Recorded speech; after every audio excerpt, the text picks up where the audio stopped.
बीड जिल्ह्यातील मसाजोग गावचे लोकनियुक्त सरपंच स्वर्गीय संतोषदादा देशमुख यांच्या क्रूर हत्येच्या निषेधार्थ आणि परभणी येथील स्वर्गीय सोमनाथ सूर्यवंशी यांच्या हत्येच्या निषेधार्थ सांगलीमध्ये गुरुवार दिनांक 23 जानेवारी धडाडणार बहुजन समाजाचा जन आक्रोश मोर्चा। प्रमुख उपस्थिती एक स्वर्गीय संतोषदादा देशमुख यांचे सर्व कुटुंबीय, मराठा समाजाचे क्रांतिकारी संघर्ष योद्धा माननीय श्री मनोजदादा जरांगे पाटील साहेब, आमदार श्री सुरेश अण्णा धस साहेब, आमदार श्री संदीप क्षीरसागर साहेब, श्री दीपकदादा केदार साहेब, तसेच सांगली जिल्ह्यामधील सर्व लोकप्रतिनिधी आणि सर्व बहुजन समाजबंधू भगिनी, युवक युवती यांच्या प्रमुख उपस्थितीमध्ये होणार आहे, तरी हजारोंच्या संख्येने उपस्थित राहावे।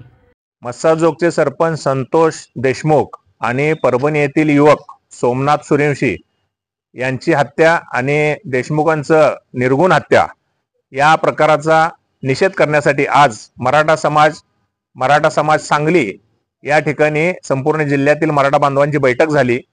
या बैठकीमध्ये या दोन्ही घटनांचा तीव्र असा निषेध करण्यात आला असून 23 जानेवारी रोजी सांगली येथे भव्य असं आक्रोश मोर्चाचं नियोजन केलेलं आहे।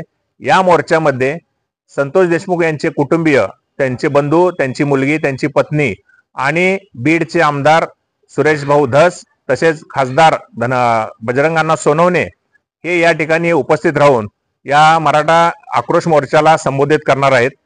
23 तारखेच्या मोर्चाचं नियोजन करण्यासाठी 17 तारखेला मराठा समाज सांगली येथे आढावा बैठक घेऊन संपूर्ण जिल्ह्यातील बांधवांना या ठिकाणी उपस्थित राहण्याचं मी आवाहन करतो आणि 23 तारखेचा आक्रोश मोर्चा यशस्वी करण्यासाठी या नियोजनाच्या बैठकीसाठी आपण उपस्थित राहावे अशी विनंती करतो। धन्यवाद।